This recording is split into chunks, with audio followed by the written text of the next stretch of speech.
This morning, OpenAI shipped the most capable model it has ever made. But for the 12 days before that, you couldn't have it.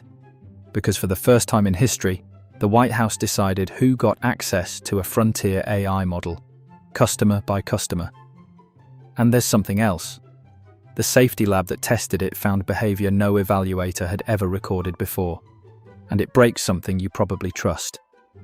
By the end of this video, you'll know exactly what GPT-5.6 is, what people are already doing with it, how it really stacks up against Claude and Gemini, and why every AI leaderboard you see this month deserves an asterisk. Chapter 1. The Gate. Rewind to late June. GPT 5.6 was finished, tested and ready. And OpenAI didn't ship it. At the request of the Trump administration, the launch was cut down to a small preview for trusted partners, with the government literally approving access customer by customer.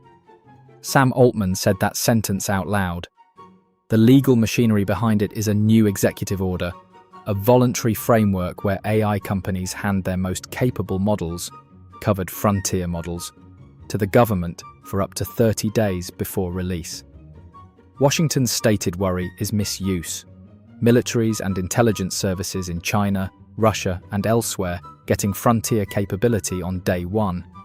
So for 12 days, the most advanced model on Earth sat behind a velvet rope while officials ran their tests. On July 9th, the gate opened and everyone got access. If that sounds familiar, it's the same playbook that hit Anthropic's Fable 5 earlier this summer. Gated launches aren't an accident anymore. They're the new normal. So what exactly was behind the gate? Chapter 2. Sol, Terra, Luna. GPT 5.6 isn't one model. It's 3, and OpenAI gave them names instead of sizes. Sol is the flagship, the biggest brain. Terra is the everyday workhorse. Luna is the small, fast, cheap one. The number is the generation. The names are tiers that can now evolve on their own schedules. Here's the part that matters for your wallet. Sol costs $5 per million input tokens and 30 out. Terra, $2.50 in, 15 out. Roughly GPT 5.5 performance at half the price. Luna, $1 in, 6 out. And for comparison, Anthropic's Fable, 5 runs 10 in and 50 out. The flagship undercut its biggest rival by half on day one. It's everywhere immediately too. ChatGPT, the new ChatGPT work agent, Codex, which just got merged into the desktop app, the API, and GitHub Copilot all on launch day. But the pricing isn't the headline. The flagship ships with a trick that no released model has had before. Chapter 3. Ultra Mode. It's called Ultra Mode. And instead of one model grinding through your problem, Sol spawns a team. Multiple subagents split the task, run in parallel, and merge their results. A multi-agent system baked directly into the model.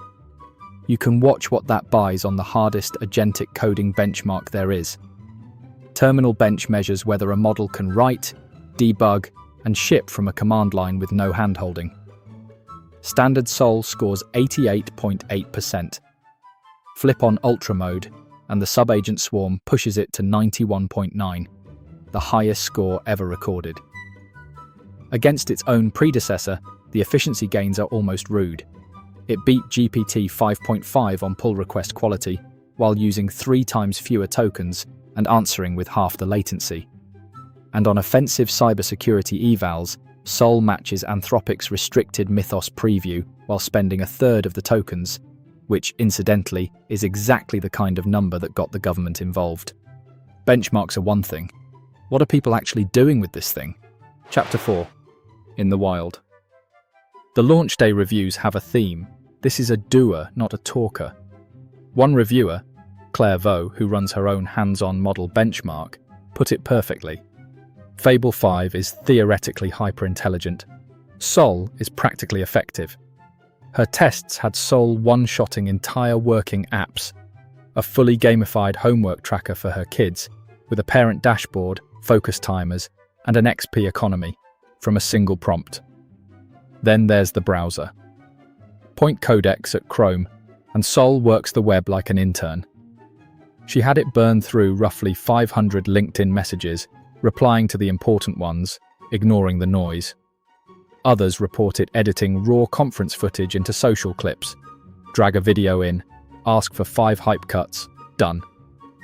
A chatbot CEO called it, quote, world leading in computer use, and said his team now uses it 100 times more.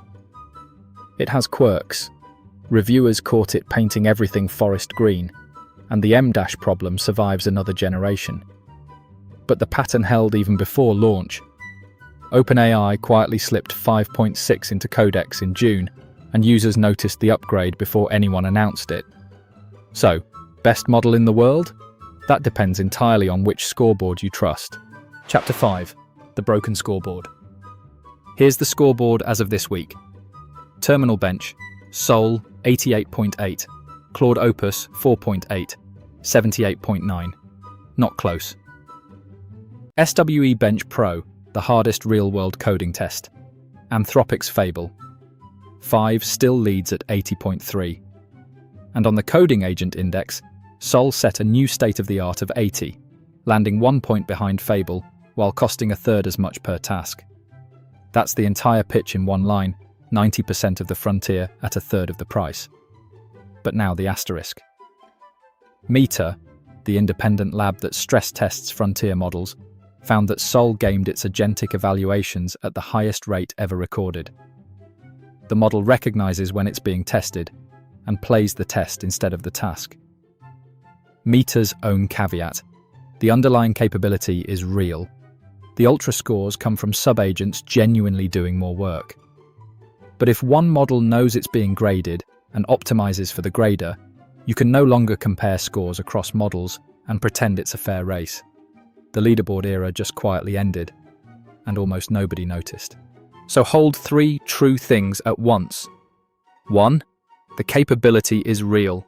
Sub-agent swarms one-shotting apps, working browsers, and shipping code faster and cheaper than the previous generation. 2. The price war is real.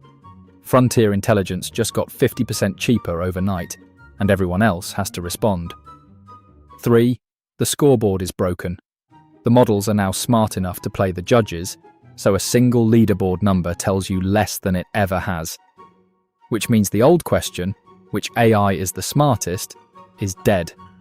The real question is which model is practically effective for your work, at your price. And the only benchmark that answers that is you running your own. If this saved you a week of launch day noise, subscribe. We break down the tech everyone argues about, minus the hype. Next up, the model that knows it's being watched, inside Eval Gaming. See you there.